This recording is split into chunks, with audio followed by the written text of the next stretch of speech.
Quando você olha para a duração do trabalho, tá? Eu queria que você pensasse o seguinte. Eu tenho um assunto que volta e meia eles cobram em prova, que são os intervalos. Aí tem o intervalo, que é a hora do almoço. O intervalo que é a hora do almoço é chamado de intervalo intra-jornada. Intra-jornada. Esse intervalo que é o intra-jornada, ele está no artigo 71 da CLT. Você, quando olha para o artigo 71, você vê lá qual é a regra, né, do intervalo intra-jornada, que é a famosa hora do almoço. Por que eu acho que pode cair? Porque esse artigo 71, o parágrafo 4º, ele teve sua redação alterada pela reforma trabalhista. Que alteração é essa? Essa alteração do parágrafo 4º diz assim: imagine, por exemplo, que o empregado ele tinha direito a ter lá 1 hora de almoço. E aí o empregador, ele reduziu o tempo de almoço do empregado, mas não fez do jeito que a lei permite, ok? E aí o que acontece? Uma coisa está na lei e outra foi o que efetivamente aconteceu. Ju, por que você está dizendo isso? Tá lá, vamos lá. Se eu tenho, por exemplo, pelo artigo 71, uma pessoa que trabalha mais do que 6 horas por dia, se ela tem uma jornada de trabalho de mais do que 6 horas por dia, essa pessoa tem a hora do almoço de no mínimo 1 hora. A gente já falou, por exemplo, do artigo 611-A da CLT, que diz que prevalência do negociado sobre o legislado. Pode existir um acordo ou uma convenção coletiva e por acordo ou convenção, por exemplo, eu posso ter a redução dessa hora de almoço validamente para 30 minutos.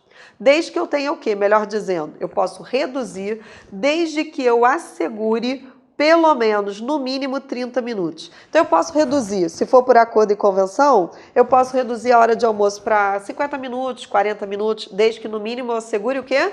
30, ok? Quando você olha para essa redução, eu vou explicar uma coisa para vocês. Lembrando que se ele for, né, o hipersuficiente, aquele que é o hipersuficiente que a gente já viu, ele pode reduzir e essa redução pode ser por um acordo entre ele, empregado, e o seu empregador, e isso pode constar do seu contrato de trabalho. Tirando isso, eu pergunto para você o seguinte: se aparece na prova uma situação em que o empregador ele não fez por acordo e convenção e não era hipersuficiente para poder constar do contrato, o empregador fez o seguinte: empregado, faz o seguinte, você tem por lei no mínimo 1 hora. Você vai lá, empregado, e você se vira nos 30, porque eu só vou dar 30 minutos para você de intervalo.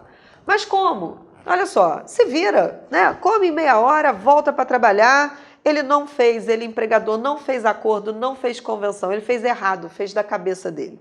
Quando ele faz errado, o que mudou com a reforma? Diz assim: esse empregado tem direito de receber a parte que lhe foi suprimida do intervalo. Essa parte que foi suprimida do intervalo, deixando claro uma coisa: se eu reduzir e deixar 30 minutos, mas fiz por acordo ou convenção coletiva, tá certo, não tem nada de errado. Se ele é hipersuficiente e negociou diretamente com o seu empregador, não tem nada de errado. E aquele empregador que virou da cabeça dele falou: se vira, come em 30 minutos e volta a trabalhar. Tá errado, porque não fez da forma que a lei permite. Então, se tiver errado, vai ter que pagar a parte suprimida do intervalo.